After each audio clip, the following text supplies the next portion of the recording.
Hey guys, I'm Kristen. And I'm Bethany. And this is Looking for the Middle. A Christian Girl's Guide to Modern Dating. We are just two single girls trying to figure out how to date well as Christian women. Yes, we are. And now we're trying to figure out how to survive the holidays. Oh my gosh, it's been so Aren't you crazy. excited? I'm so excited. It's going to be so much fun. This is my favorite time of year. Me too. And it's just so sweet and wonderful and y'all have cozy. Any, super fun family traditions that y'all do? I mean, we that just are maybe a little odd, or do you have anything that's unique to your family? We have milkshakes for breakfast on Christmas Day. How fun is that? So it actually started a few years ago because we used to get Dunkin' Donuts on Christmas Eve and we would just eat them, and we forgot to one year, and so my mom was like, I'll just make milkshakes. So we have chocolate milkshakes for breakfast. I love that. So much that's fun. so fun. What about y'all? We, most years we do gingerbread houses, but that's not really that, But that's fun though. But it's really fun. I'm sure y'all make it into a competition though, don't you? Okay. Definitely. Always. But no, we go on Christmas Day. We've done this for years. You know, you get up and you have Christmas morning, open presents and whatever, but then in the afternoon we just go to the movie theater. Oh, that's fun. And we usually go see a couple movies because there's always big movies coming out at Christmas. And so we kind of keep an eye out and go do that. So that's really fun too. And you love movies. I do. So that's your thing. Yes. That's awesome. Okay, guys, so as we're starting off this episode, first of all, this is the last episode of this season, officially. That's so crazy. Which is so crazy, because we started this back in, the first one came out in September. So it's been 3 months. It's been 3 months. That's so crazy. Isn't that so nuts? That is, yeah. But it's going to be a really good episode. It's going to be a lot of fun. We're talking about navigating singleness at the holidays, but navigating the holidays being single. Yeah. So it's a really good, necessary topic, I think. But before we just dive right in, it's Bethany's turn for question of the day. Okay. Are you ready for this? I'm never ready for your questions, so we can try. I'm giving you a break. Okay. This week. It's an easy one. Okay, so if you were Santa, what type of cookie would you want to be left for you on Christmas Eve? Oh, that's a great question. I'm kind of bored. Chocolate chip is you can't go wrong. Could you like crunchy chocolate chip or no, the gooey, the super soft, gooey, half baked. Me too. Either that or this is gonna make me sound, but I love oatmeal raisin cookies. Me too. And I know those are everyone so lame. Yes, but I love them. Good. They're so good, and I don't feel as guilty after I eat them. Yeah, because they're healthy. Sure, it's fruit. It's fruit, right? Raisins are fruit. Sure. Yeah, that's a great question. Yeah. What would yours be? Well, the obvious is Oreos. Obviously. We'll put that aside. Okay. So, my favorite, actual homemade cookies are snickerdoodles. Ooh. I love a good Have you made me snickerdoodles Mm-hmm. before? I think you have. Yeah. They're very good. So good. That's so a great what question. I would pick, I think. All the cookies. All the cookies and all the movies. That's what we do around cookies here. and movies and milkshakes for breakfast. Yeah. We have a sugar problem. I know, we do. Oh, man. Okay, no, but seriously, movies. We have spent the past 2 Saturdays. Yes. Watching Hallmark literally movies. Not getting out of our pajamas, watching Hallmark Christmas movies. Actually, there were a couple of Lifetime Christmas movies thrown in there too. Right, so it's not all Hallmark. But the point being, all day Saturday, 4 or 5 movies, and we need a little reality check. I think don't want, but need. If you'll notice that those movies, they're so great, but oh man. They get my expectations through the roof. There you go. So we're going to bring it down a little, and we figured we'd take you guys with us. Because maybe you're doing the same thing, and you need to figure out how to get through the holidays without wishing Prince Charming, literally Prince Charming, was going to knock on your door. P.S. The Christmas Prince is great on Netflix if you haven't watched it. Stop it. I know, I'm sorry. Okay, I'm done. But seriously, though, this can be as much fun as this time of year is. It can be super difficult because I feel like that just magnifies this season between Hallmark movies and Instagram, and everybody and their mom gets engaged this time of year. Everybody's mom doesn't get engaged. Okay, you know what I mean. But every time you get on social media, it's somebody's Christmas card picture, somebody's couple picture, somebody got a ring, somebody is getting married. It's just in your face, I think, more because people are together more. Yes. So it's just a lot in your face. You just gotta get your mind right. Yeah, your mindset is so important because the way that you approach this season and the perspective you have around your singleness will make an incredible difference during this time of year. Either way, whether you have a poor mindset about it or whether you have a really good mindset about it. it's so easy to focus on, I'm not dating someone, I don't have a boyfriend, I don't have a +1 to all the parties, I'm going in by myself. And if you focus on all those things you don't have in dating or any other realm of thinking, you're going to be miserable. So focus on what you do have instead. You have family. You've got friends. You've got time to spend with them. You've got vacation days. You've got all these things that are great. And not only that, but you have a lot to be thankful for. Exactly. During this time of year. And I don't want anybody to get bogged down with what they wish they were thankful for this time of year. That's a really good way of putting that. Yes. So, and as much as I sometimes try to convince myself of this, holidays do not exist to highlight your singleness. That is not why the holidays happen. Although it can very often feel that way. But don't make your relationship status the sole focus during this time of year. I mean, there's don't let other people either. No. And that's what we're going to kind of talk about, are some practical ways for you to kind of hopefully navigate that well, get around it, dodge it. It feels like a game of dodgeball sometimes where you're like, and here is great Aunt Connie hurling another one at me while I don't want to answer this question. Exactly. So, oh my gosh. Sorry. Great Aunt Connie. So think about what the holiday season is really about and shift your focus to that. It's not about you. It's not about people. It's about Christ and what his birth meant to all of mankind. And as Christians, we're the only ones who can truly celebrate Christmas. That's what you need to be thinking on. That's where you need to have your thoughts directed. And really, that's not just now. That's the whole year, really. But even more so now, I think. Yeah. And I know that's way easier to say than to actually do it, and we get that. And we remind ourselves of it, too. Yeah, we do. But again, just that mindset, if you can go in just thinking like, I am going to take my thoughts captive. Yes. And when I'm tempted to go down that rabbit trail of, oh, I'm single and alone. Poor me. Yes. Reel it in and be like, okay, what can I replace that thought with? Of, oh my gosh, I'm so glad I'm getting to hang out with my friends so much this time of year. I'm so grateful for the gifts that people are so graciously giving me, and that I am able to give other people gifts, and that I'm able to spend time, and that my family's around me, or whatever else. Think of this too. The next time you're invited to a Christmas party or a holiday party or New Year's party or a whatever party, and you're one of the few single people there, instead of either not going, because... Which is what I'm normally tempted to do. I was going to say, I've done this before. Or you go into it dreading it. Go into it with a mindset being, okay, there's only so many other single people here, so you're going to meet someone. From whether you date them or not, you're going to meet someone else. Guaranteed that night. Most likely, who is also single, who you can talk to because everyone else is coupled up. So you got a great opportunity to possibly meet someone. Look at you being the optimist. I'm so impressed. Yeah. I'm so impressed. No, but seriously, that's a really good point. And so now, as we kind of have that as the overarching theme and takeaway, we want to give you some more practical steps to avoid Great Aunt Connie. To avoid Great Aunt Connie. Exactly. If anyone has a Great Aunt Connie out there, we're sure she's really awesome, but that's just the first name that popped into her it really head. is. Oh, gosh. Okay, so first of all, one thing that you can do when you're, especially at family get-togethers, if you don't want people to, be asking about your personal life, your lack of a love life, whatever, show interest in other people. Ask them questions. Talk to them about, how was their year and what have they been, into recently as far as hobbies go, or how's work going, or get them to give you some Netflix recommendations or something. But just the more questions you ask, the fewer you have to answer. If you strike first, if you're asking questions of other people, they won't have time to ask you. And two, everyone loves to talk about themselves. They really do. So if you get someone talking, from a purely practical standpoint, they won't have time to ask you a bunch of questions. But two, like we were talking about, truly focus on them. Yeah. Be interested in what they're telling you. Don't use it solely as an avoidance mechanism. Yeah. Truly invest in these people who are your family. They're the family God gave you. Yeah. So... And curiosity means a lot to people. Yes. And intentionality. And, and people...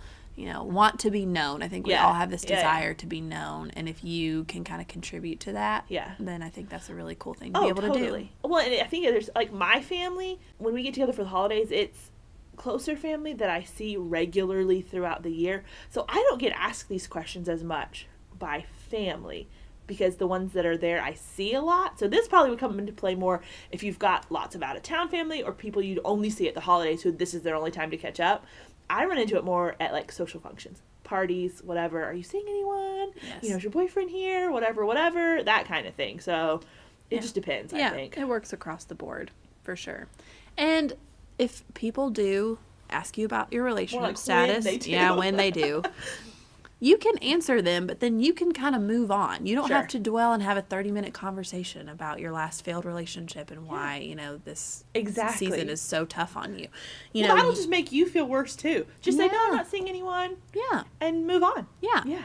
Tell them about other things that are going on in your life. Kind of shift that subject because, like we've talked about, you're not a one-dimensional person. There's so much more going on. Your life doesn't revolve around this one thing. So if people are asking you about it, answer their questions, but then kind of move on to, oh, no, I'm not seeing anyone, but I've been really busy with this thing. Or I read this really cool book lately. Or whatever it is that you've got going on, kind of just gloss over it and move on. Yeah.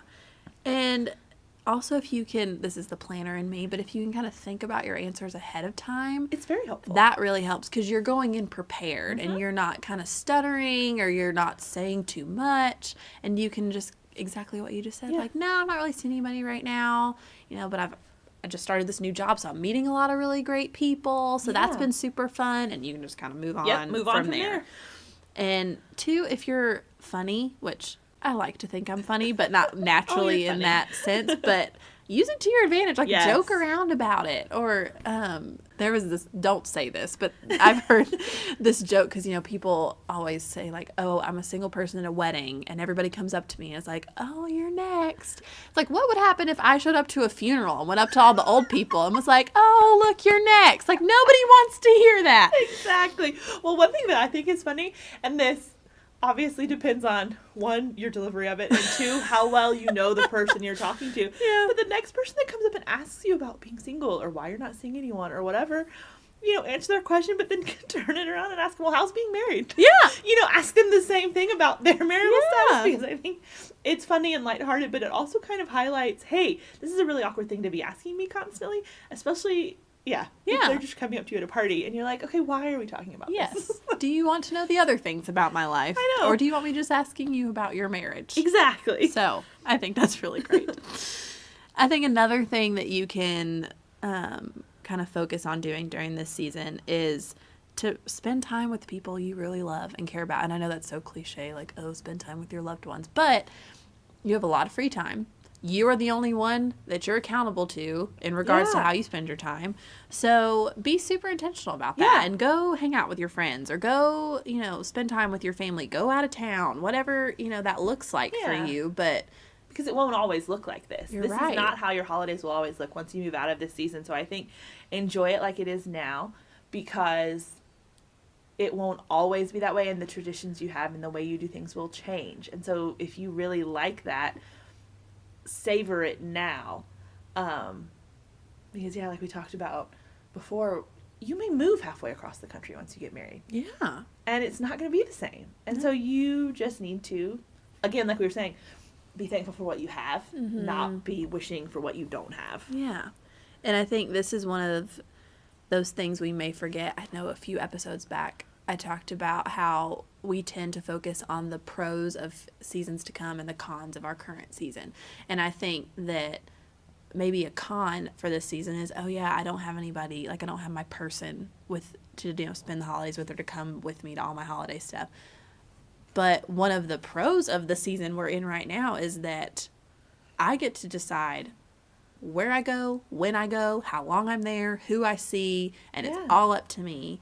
And I mean, just this weekend, I was at a retreat with my small group, and one of the girls in my group's married, another one's engaged, and they were talking about splitting holidays, and I just kind of was like, oh man, like I'm okay that I'm not that part I'm okay with. And I think a lot of times we just kind of push those things to the side to focus on, oh, this is all the good stuff. But you don't think, not that it's bad that you're going to have to split your holidays, but it's just different. It's an adjustment, especially if you're close with your family. So I think while you have the flexibility and the independence to do so, take advantage of this season and spend your time however, you want to. Well, and within that, I know that we all probably have particular family members that are not the easiest to be around, that is the... If you could see how hard I'm nodding my head right now, you know, people. you kind of... because they're always going to ask you, well, why aren't you seeing anyone? Or what are you doing to find someone? Or what are, why put yourself out there? Or what, go down the list of the things that you can probably just hear it now. You know what they're going to say. So I think one thing that can be helpful with that is plan ahead what times and how long you're going to be there with your family. If you're going, if you're coming in from out of town, say, okay, these are the nights I'm staying. This is how long I'll be there. Get that planned. Or, like, for both of us, our families are in town. Now, I still go spend the night and stay for a couple of days. I do too. But we say ahead of time, okay, here's how we're going to be there. Here's what we're going to do. That way, their expectations are set. They know ahead of time what everyone's doing. And you're not stuck with this, like, indefinite amount of time that just goes on and on forever around people who might be a little more difficult to weather the holidays with. Yeah, you're exactly right. And I think, again, it's just that planning and that thought ahead of time. Yeah. That's really going to make a difference. Well, and you're going to be around your family a lot, but you don't have to be solely around your family. You can, plan other things around the holidays with your friends, with people from church, whatever it is. It doesn't have to be go sit at your parents' house for 5 days. No, I mean, there are a lot of different things you can do. You can have a Christmas party with some of your friends and do like a white elephant gift exchange, or you can plan a quick like New Year's Eve trip, which is what we're trying to do currently. Highly recommend it if we can find a place that's, won't break the bank. $1,000. Or if you're an introvert like me, this actually sounds wonderful. I don't know if I'm going to be able to do this, but like just take a day to yourself. Do a spa day and like treat yourself to either go get your nails done or do them yourself or give yourself a facial, or have just a movie day where you stay home and watch movies all day or read a book or spend time alone. On the list because goes. I know for a fact that I am going to have to carve out at least a day over the break that I just need to be alone because I'm going to be around people constantly, and you've got to have that time to recharge. So that's okay to do that. Like that can be a new tradition even that you start for yourself. And do stuff that you wouldn't normally do, even if it's not necessarily holiday related. I mean, we went to the tree lighting down at the Battery at SunTrust Park where the Braves play. Where Dansby Swanson did not show up, but okay. I'm fine. It's fine. It's fine. You'll make it through. But that was obviously holiday related. So we did that. But we're going next weekend to a basketball game at Clemson because we can. Yeah. Because we want to. Like, do fun things that you wouldn't normally do because it's the holidays and you can. I think that's fun. Yeah, it's super fun. And just enjoy the spontaneity. Yeah, that singleness brings. Exactly. Totally. Exactly. And then one last thing I think that we can do during this season that kind of takes the focus off of ourselves is to practice generosity. I mean, the age-old saying, it's better to give than to receive. That has really become true for me the past few years, probably because I finally have, money, which helps. You got a big girl job. Like a big girl job, and I can afford presents.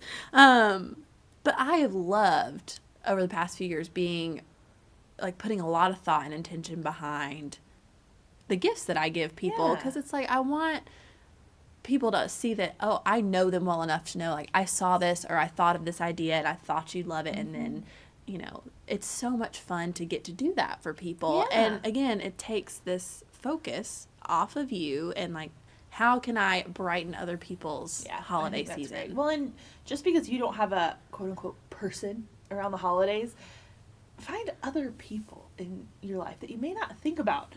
I've left cookies for the mailman before. Take them to the apartment complex office if you live in an apartment, that kind of thing. Just because you don't have someone that you're devoting all of your time and attention to doesn't mean that you can't still give. Doesn't mean that you can't, look for opportunities to be generous to other people. Oh, absolutely. And I mean, I know from personal experience, I feel like this is a pretty across-the-board statement, but generosity has an amazing effect on your attitude and on just, like, your heart in general. I think it's really helpful in fostering contentment. Yes. And